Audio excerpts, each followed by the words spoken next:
You know, Oscar Wilde once said that everything in human life is about sex, isn't it?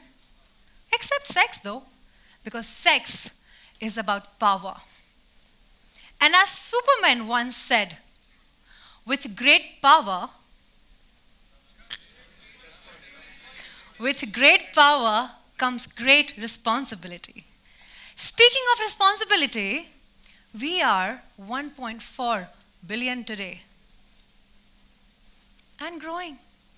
Growing as we speak, aren't we? Which means it is definitely happening. And a lot of it, isn't it?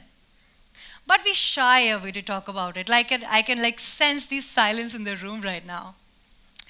Why is it like we enjoy it so much? We love it. We watch things when nobody's watching, but we don't want to talk about it.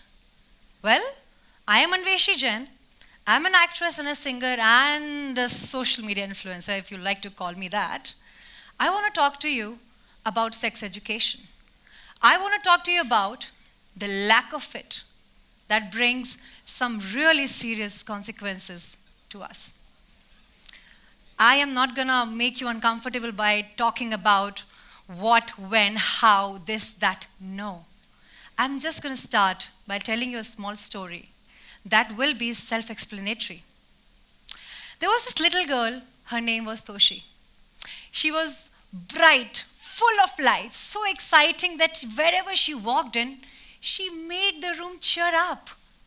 She was studying in 3rd standard, and her parents were working, and she had one younger brother she used to spend her most time with. One fine day, a distant relative came to her place and asked for some financial support from her dad. As kind man as her father was, he agreed to help, but not to make it look like a favor. He insisted if he would like to give coaching or give tuition to his daughter. He happily agreed. Classes started. Everything was going fine until one day he introduced the concept of punishment. We all know about punishment. It's quite a regular thing. We grew up hearing about it, right? Punishment and reward. But what kind of punishment was he actually talking about? A punishment that only a pervert can think of. As days went by, he started touching her inappropriately. A little girl in 3rd standard. She didn't know what was happening. She felt uncomfortable, but she didn't know what a good touch is, what a bad touch is. No idea, no clue. One fine day, when he aggressively started to do something, she lost it. And she started crying and she said, I'm going to complain about you to my daddy. And he's like, really? You want to do that? No, you don't want to do that. You know what will happen? Your family will abandon you. They will throw you out of the house. And because you are a girl, they will blame you for everything that is happening. She got very, very scared. And she kept it to herself. Hona kya tha? The classes continued. The tutor got away with it. And he actually gave tuitions to a few more kids later on. This child, Toshi, as time passed by, was now a timid, silent, very, very sad girl. She started losing her marks. She didn't score well at all. She stopped laughing. She lost all her friends because she was in a cocoon. She was crumbling inside. She was crying in the washroom alone while everybody was eating together. And this continued until she reached her college. She grew up. She did whatever she had to do. But this loneliness, this crumbling feeling inside of her never really left her. She could not recover from the damage that tutor did. It sounds very small, a little bit of touch here and there, little bit of teasing, little bit of not knowing what we are doing to the kids. The kid is unaware. It seems very small. But this girl went through over 20 years of trauma, and that took a lot of time when she wanted to heal it. She understood where her issues were coming from. She understood that she needed therapy. She understood that she will have a series of failed relationships because she will not like any guy coming close to her. That girl is now a grown-up girl. She's healed, she's happy, she's recovered, and she's standing right in front of you.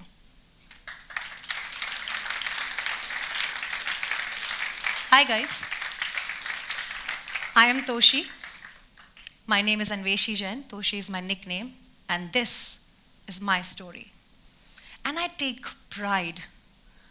so much pride in talking about it, because I know many of you have gone through something similar, if not more, something less. In some ways, you all have experienced some kind of physical harassment, some kind of emotional harassment, or even boys, I'm saying boys, adults, kids, nobody is spared. But where is the gap? Why did it happen to me? And if it did happen to me, how did I let it happen to me? How did I let it continue for so long? And the tutor got away with it. He might have done the same thing to other kids, and that breaks my heart till today. I wish I had the answer. I wish I had a PPT or I had a research detail about how many kids, how many adults are going through physical abuse on a daily basis, and we can do this, we can do that. But no, guys, no. I didn't want to have any slide because I wanted to talk to you one-on-one. It's me versus you, because I know how individually you suffer at times. You don't even know why at times, but it could be because of something happened long ago in the past. Something said something, somebody did something to you, and it's still continuing because we have not really fully healed. Who's going to come help us? Who's going to come help our kids? Who's going to tell your little sister about a bad touch? Who's going to tell a boy that it doesn't matter that you're a boy? You could be harassed too. You have to take care of yourself. How about we start with ourselves? I don't have some very intelligent thing to say right now. I really don't. I didn't come here to make a change, but I came here to share my story so that if there is someone like me sitting in you, you can gather some courage. You can muster the courage to go up to your parents, to go up to someone you can confide in and tell them what happened to you. Half of the healing will begin when you own what happened to you and not blame yourself for it. I really wish, I swear I wish, only if I could turn the clock back. I really wish if there was someone who could have told me, Toshi, it's not your fault. You didn't know anything. If you would have known better, you would have done better. And when somebody else is doing something to you, you are not to be blamed. It's their mistake. And if you stand up for yourself, if you tell him that if you move one step forward, I'm gonna slap tight on your face, you actually can do that.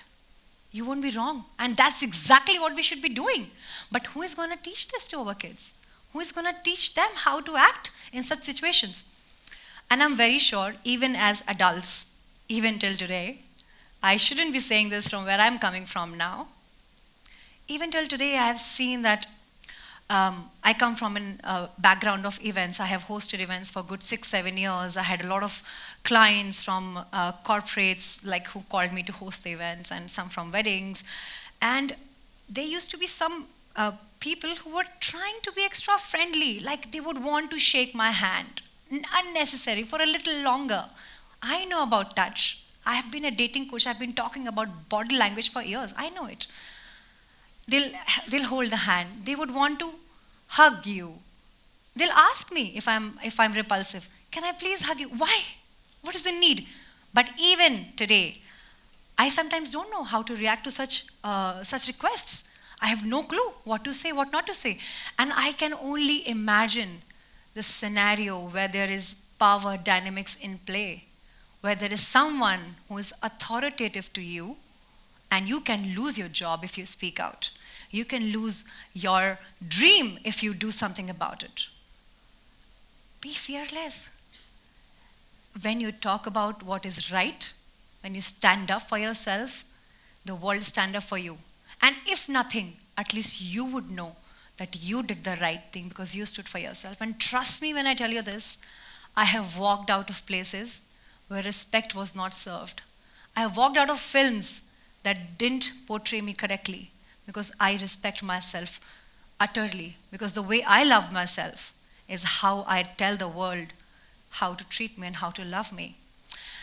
At the end, I would only make a request to all of you that don't shy away